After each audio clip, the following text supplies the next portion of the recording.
ये बाबूराव का स्टाइल है। एक नाव, एक आवाज, एक पात्र ज्याने बॉलिवूडच्या कॉमेडी विश्वात इतिहास रचला। 2000 साली आलेल्या हेराफेरी हा सिनेमा आजही आपल्या मनात घर करून आहे।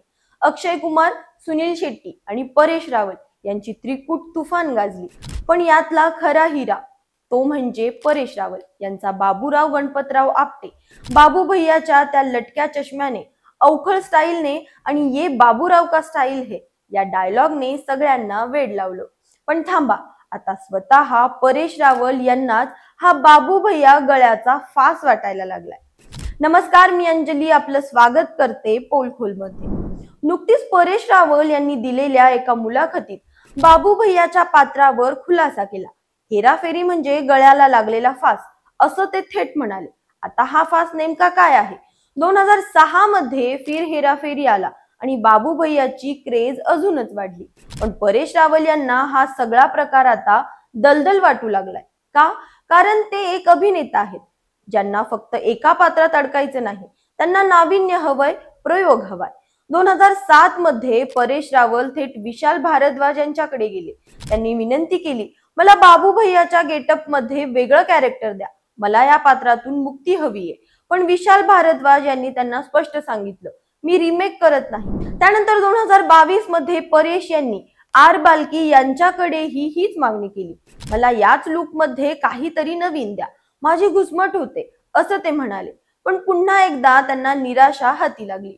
परेश रावल यांचं म्हणणं अगदी स्पष्ट आहे, हेराफेरी आणि फिर हेराफेरी यांनी प्रेक्षकांना खळखळून हसवलं, पण आता हेराफेरी 3 येतोय तेव्हा त्यांना प्रश्न पडलाय, यात नवीन काय? सिक्वेल्स मध्ये तीच गोष्ट पुन्हा पुन्हा उगाळली जाते आणि त्यात नाविन्याचा अभाव असतो असं त्यांचं मत आहे। मी नाही केलं तर हा प्रोजेक्ट होणार नाही असं वाटतं, पण यातून मला आनंद मिळत नाही असं ते म्हणतात। आता हा आनंदाचा प्रश्नच आहे।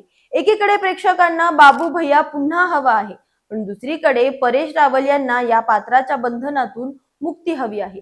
आजही सोशल मीडियावर बाबू भैयाचे मीम्स व्हायरल होतात। 50-50 का हिसाब बराबर किंवा उठा ले रे बाबा हे डायलॉग्स आपल्या रोजच्या आयुष्यात कुठे ना कुठे फिट्ट बसतात। पण याच मीम्सच्या जाळ्यात परेश रावल अडकलेत। त्यांना वाटतंय की बाबू भैया त्यांच्या अभिनयाचा सग आणि त्यांच्या करिअरचा एकच रस्ता बनलाय। प्रेक्षकांना बाबू भैया हवाय, पण परेश रावल यांना त्यांच्या अभिनयात नवीन रंग भरण्याची आस आहे। हेराफेरी 3 लवकरच येतोय, पण परेश रावल यांच्या या मुलाखतीने सगळ्यांना विचारात टाकले, बाबू भैया पुन्हा तेच डायलॉग्स मारणार का, की यावेळी काहीतरी नवीन पाहायला मिळेल? प्रेक्षकांना हसवायचं तर बाबू भैयाची जादू हवी, पण परेश रावल यांना त्यांच्या अभिनयातून समाधानही हवं। आता प्रश्न असा आहे, बाबू भैयाला नवीन अवतारात पाहायला मिळेल का, की परेश रावल खरंच या फासामधून मुक्त होतील?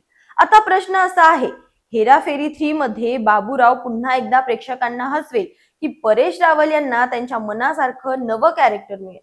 तुम्हाला काय वाटतं? बाबूरावच्या जागी परेश रावल यांना कोणत्या नव्या अवतारात पाहायला आवडेल? कमेंट करून नक्की सांगा। अशाच माहितीपूर्वक व्हिडिओसाठी आमच्या चॅनलला लाईक, सबस्क्राईब आणि शेअर करा।